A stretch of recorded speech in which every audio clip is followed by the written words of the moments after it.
Hello everybody. मैं आपको पढ़ा रही थी टीचर, टीचिंग एंड टेक्नोलॉजी। उसमें आपकी लास्ट यूनिट चली हुई थी और अभी बच्चों का एग्ज़ाम भी है इसका, तो आप सभी एग्ज़ाम अच्छे से दें, अच्छी तैयारी से करके जाएं। Best wishes to all of you. तो लास्ट यूनिट आपकी है प्रोफेशनल डेवलपमेंट ऑफ टीचर, और प्रोफेशनल डेवलपमेंट ऑफ टीचर में आज मैं यहाँ प्रस्तुत करूँगी टीचर अकाउंटेबिलिटी, टीचर की जवाबदेही। देखो शब्द को जो है ध्यान से सुनना। टीचर की जवाबदेही किस चीज़ के बारे में? जिस चीज़ की जो है उसको, जिस काम की उसको तनख्वाह मिल रही है। हमें जिस काम की तनख्वाह मिल रही है उस तनख्वाह के हिसाब से हम कितना अपना कर्तव्य निभा पाते हैं। जिस चीज़ का हम रेमुनेशन ले रहे हैं, जिस चीज़ का हम पारिश्रमिक ले रहे हैं, और जिस कार्य के लिए हमें जो है पारिश्रमिक दिया जा रहा है, वो कार्य हम कितने बेहतर तरीके से कर रहे हैं, उसी को क्या कहते हैं? जवाबदेही कहते हैं, अकाउंटेबिलिटी कहते हैं। अब जब आप इस क्वेश्चन का आंसर जो है देंगे, मान लो ये आपके एग्जाम में लेंदी क्वेश्चन के रूप में आ गया है कि टीचर की अकाउंटेबिलिटी को एक्सप्लेन करो। अब आप क्या करेंगे? ये सारे जो आगे पॉइंट जो मैं बता रही हूँ वो सारे मैंने खुद जो है अपने आप सोच के बनाए हैं। जहाँ जहाँ टीचर है, जिस जिस लेवल पे है, जिस जिस क्षेत्र में है, वहाँ हर जगह क्या है, या जो भी हम कहीं भी जो भी कुछ काम करते हैं, वहाँ हर जगह क्या है, हमारी जिम्मेदारी है। अगर घर में क्या है, कोई मजदूर भी आया है तो जो मजदूरी आप उसको दे रहे हैं, तो शाम को आप उससे क्या है पूछते हैं कि आपने कितना काम किया, उसको एक टारगेट देते हैं। ऐसे ही टीचिंग के क्षेत्र में हम क्या हैं, जो टीचर होते हैं, जिस चीज़ की जो है वो सैलरी ले रहे हैं, जिस चीज़ की हम सैलरी ले रहे हैं, हमारा क्या है दायित्व है, उस दायित्व को हम बहुत ही अच्छे तरीके से निर्वाह कर रहे हों। टीचर को जब जो है राष्ट्र निर्माता कहा जाता है, तो वो उस राष्ट्र निर्माण के प्रक्रिया में जुड़ने के लिए अपने बच्चों का कितना बेहतर डेवलपमेंट कर रहा है, उस चीज़ की, उस बात की, उसकी क्या है, कितनी जिम्मेदारी है, अपने कर्तव्य को कितना निभा रहा है, आपने क्या है इन चीज़ों को हाईलाइट करना है। आप क्या करेंगे? इसको लेंदी में आंसर देने के लिए आप जो है बांट लेंगे लेवल्स बच्चों के। कौन से? Primary, senior primary, secondary, senior secondary और हायर एजुकेशन बांट लो आप। ठीक है। अब जैसे ही आपने बांटा, डिवीज़न कर लिया आपने कि इस लेवल पर जिम्मेदारी, प्राइमरी लेवल पर, सेकेंडरी पर, और जो है हायर सेकेंडरी पर और हायर एजुकेशन पे आपने क्या था, टीचर की अकाउंटेबिलिटी की इन जगह जो है अकाउंटेबिलिटी को आपने डिवाइड कर लिया। अब ये डिवाइड करना क्यों ज़रूरी है? क्योंकि हर स्टेज पे जो विकास होता है, विकास तो थ्रू आउट लाइफ होता रहता है, नो डाउट, पर कुछ पर्टिकुलर एज होती हैं जिन पे क्या है, कोई पर्टिकुलर डेवलपमेंट ज़्यादा होता है। टीचर उस दौरान उस पर्टिकुलर डेवलपमेंट को विकसित बच्चों में कर पाया कि नहीं कर पाया।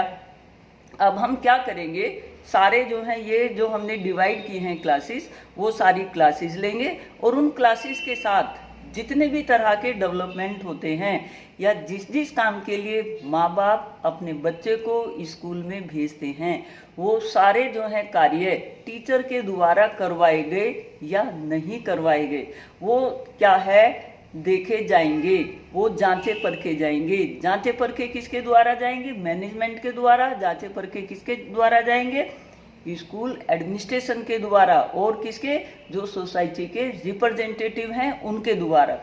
तो हमने क्या है, पूरा अपना जो एजुकेशन का सिस्टम है उसको जो है डिवाइड कर लिया, और डिवाइड करने के साथ जितने भी तरह के physical, mental, social, emotional, economical, political, सभी तरह के डेवलपमेंट के लिए बच्चा, वैसे तो ये कहते हैं कि मेंटल डेवलपमेंट के लिए बच्चा मेन आता है स्कूल कॉलेज में। जब मेंटल डेवलपमेंट होता है तो एक डेवलपमेंट का प्रभाव दूसरे पे पड़ता है। तो यहाँ आप क्या है, जैसे आप ले प्राइमरी लेवल जो है आधार होता है किसका? फिजिकल डेवलपमेंट का, और किसका होता है? लैंग्वेज डेवलपमेंट का। तो इस स्टेज पे जो है टीचर वो सारे डेवलपमेंट, जो बेसिक चीज़ें थी लाइफ से रिलेटेड, वो सिखा पाया रेस्पॉन्सिबिलिटी अपनी निभा पाया, अपनी अकाउंटेबिलिटी जो है प्रस्तुत कर पाया। अगर वो कर पाया तो बहुत अच्छी बात है।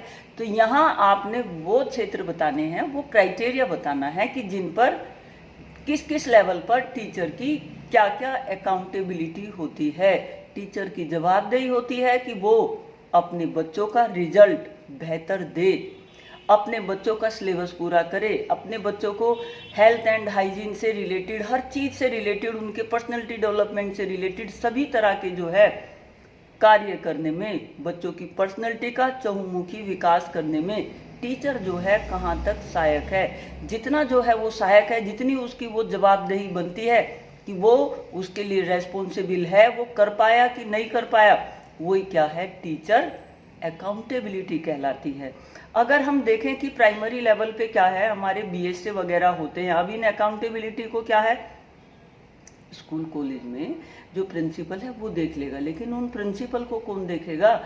अगर प्राइमरी लेवल देखे तो वहाँ बीएससी वगैरह होते हैं, इसके बाद सीबीएसई बोर्ड होगा तो सीबीएसई बोर्ड के जो है लोग बीच बीच में मुआयना करते हैं, रिपोर्ट कार्ड वगैरह से, बच्चों की और ओवरऑल एक्टिविटी से, कि जो भी जो है स्कूल कॉलेज में एक्टिविटी, कल्चर एक्टिविटी या किसी भी तरह की जो एक्टिविटी करवाई जा रही थी, टीचर उनमें कितना इन्वॉल्व था, कितना जो है वो रेस्पॉन्सिबल होके कार्य को जो है कर पा रहा था, जो भी उसको उत्तरदायित्व जो है जिस लेवल पर दिए गए थे, जिस तरह के विकास को विकसित करने के लिए दिए गए थे, वो उनको कितने बेहतर तरीके से कर रहा है, उस चीज़ को जो है देखना, जांचना, परखना, और उस पर क्या है टीचर का परफेक्ट निकलना, वही उसकी क्या है अकाउंटेबिलिटी है। बट क्या होता है, जितने भी जो है ये हमारे गवर्नमेंट कॉलेज हैं उनमें क्या है, टीचर उतनी अकाउंटेबिलिटी क्या है अपनी नहीं मानते, जिसकी वजह से क्या है, गवर्नमेंट का रुझान, हम कहते तो हैं कि सभी चीज़ें प्राइवेटाइजेशन हो रहा है, बट उस एक प्राइवेटाइजेशन की वजह ये भी है कि हम अपने कार्यों का निर्वाह उतने अच्छे तरीके से क्या है नहीं कर पाते।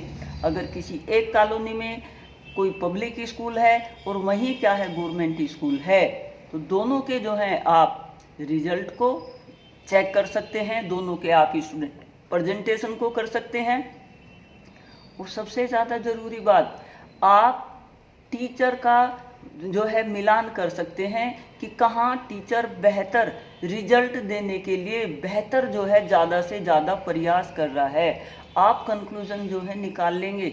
इसीलिए क्या है, चीज़ों का प्राइवेटाइजेशन किया जा रहा है, जिससे जो है अकाउंटेबिलिटी निर्धारित हो, जिससे क्या है जिम्मेदारी निर्धारित हो।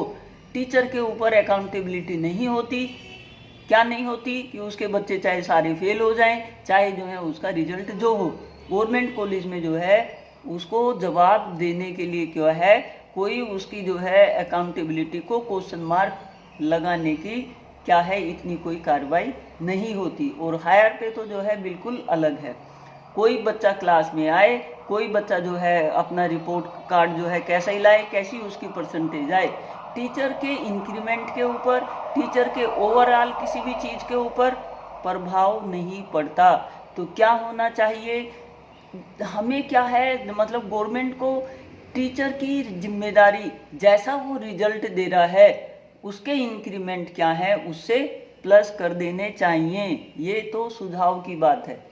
अब यहाँ कहने की बात यह है कि जो भी टीचर जहाँ जिस सब्जेक्ट को पढ़ा रहा है, जिस विषय को पढ़ा रहा है, जिस विषय के संदर्भ में जो है उसको जो भी कार्य दिया गया है, साइंस का है, आर्ट का है, किसी भी उसका है, हायर लेवल का है, कहीं का भी है, वो अपने कार्यों को कितने बेहतर तरीके से कर पा रहा है, कितने वो सारे जो है पर्सनैलिटी के आयामों को विकसित कर पा रहा है, उसकी क्लास के बच्चे जो हैं कितने रिजल्ट जो है ओरिएंटेड हैं, कितना बढ़िया जो है रिजल्ट लेके आ रहे हैं, कितना जो है जो इसके बाद जो कुछ सब्जेक्ट अगर वो पढ़ाता था, जैसे सपोज करो मैं साइकोलॉजी ही पढ़ाती हूँ, तो मेरा क्या है आकलन करने के लिए ये देखना कि भाई मेरा पढ़ाया हुआ बच्चों के लिए कितना इफेक्टिव हुआ, तो मुझे क्या करना चाहिए, मुझे जो है कंपेयर करना चाहिए बच्चों के रिजल्ट को अपना सब्जेक्ट और बाकी और सब्जेक्ट से, कि मैं पढ़ाने में कितनी बेहतर हूँ। उसी से क्या है आकलन होगा कि मेरे पढ़ाए हुए का बच्चों के ऊपर प्रभाव क्या पड़ा। एक तरीका तो ये है, एक तरीका ये है कि बच्चों के व्यू ले ली जाएं, दूसरा तरीका ये है कि टीचर प्रिंसिपल अपने हिसाब से टीचर का आकलन जो है कर ले, मैनेजमेंट जो है कर ले, ओवरऑल देख ले कि भाई उसका और कहाँ कहाँ जो भी स्कूल कॉलेज से रिलेटेड जो भी एक्टिविटी में उसको जिम्मेदारी दी गई थी, काम दिया गया था, वो उस काम को कितने बेहतर तरीके से कर पा रहा है, कितना उसका जो है कार्य करने के प्रति रुझान है, और कितना उसका जो है उलट के रिजल्ट जो है अच्छा आ रहा है। अगर हम क्या है टीचर को रिलेट कर दें उसकी सैलरी को, उसके इंक्रीमेंट को, किससे, बच्चों के रिजल्ट से, तो जो अकाउंटेबिलिटी वो अपने आप क्या है निर्धारित हो जाएगी। और किसी भी काम की अकाउंटेबिलिटी क्या है निर्धारित करना जरूरी है, तभी क्या है उससे रिजल्ट अच्छे आते हैं। तभी टीचर क्या है अच्छी मेहनत से, अच्छी जो है तैयारी करके तब किसी कंटेंट को प्रस्तुत क्या है कर पाता है। तो यहाँ ये टीचर अकाउंटेबिलिटी आप समझ गए होंगे। इसको क्या है आप डिवाइड कर लेंगे, जो आपके मतलब लेवल्स होते हैं स्कूल के, प्राइमरी और वो सब, कि यहाँ जो है इन स्टेज पर ये चीज़ें बच्चों को सिखाई जाती हैं। जो आप ग्रोथ एंड डेवलपमेंट का पढ़े थे वहाँ जो है कि किस लेवल पर कौन सा डेवलपमेंट होता है, वो डेवलपमेंट आपको सब इसलिए पढ़ाए गए हैं कि जब आप टीचर बनेंगे, जब आप टीचर होंगे, तो उन डेवलपमेंट को आपने बच्चों की पर्सनैलिटी में विकसित करना है। वो आप विकसित कर पाए कि नहीं कर पाए, अगर आप विकसित कर पा रहे हैं तो आप रेस्पॉन्सिबल टीचर हैं, अगर आप नहीं कर पा रहे हैं तो आप रेस्पॉन्सिबल टीचर की कैटेगरी में नहीं आने के। तो जो भी कुछ काम आपको दिया गया है, जिसकी जो है हम सैलरी प्राप्त कर रहे हैं, उस सैलरी के साथ उतना क्या है हम रिजल्ट, उतना क्या है वर्क कर भी रहे हैं कि नहीं, वही क्या है वो उसका जो है कंक्लूजन निकालना, उसका आकलन करना, यानी कि जो हमारे ऊपर जो है इन्वेस्ट किया गया था उसका हम उतना रिटर्न दे रहे हैं कि नहीं दे रहे हैं समाज के विकास के, बच्चों के डेवलपमेंट के लिए, वही क्या है टीचर अकाउंटेबिलिटी कहलाता है। तो आप समझ गए होंगे, ठीक है, थैंक यू।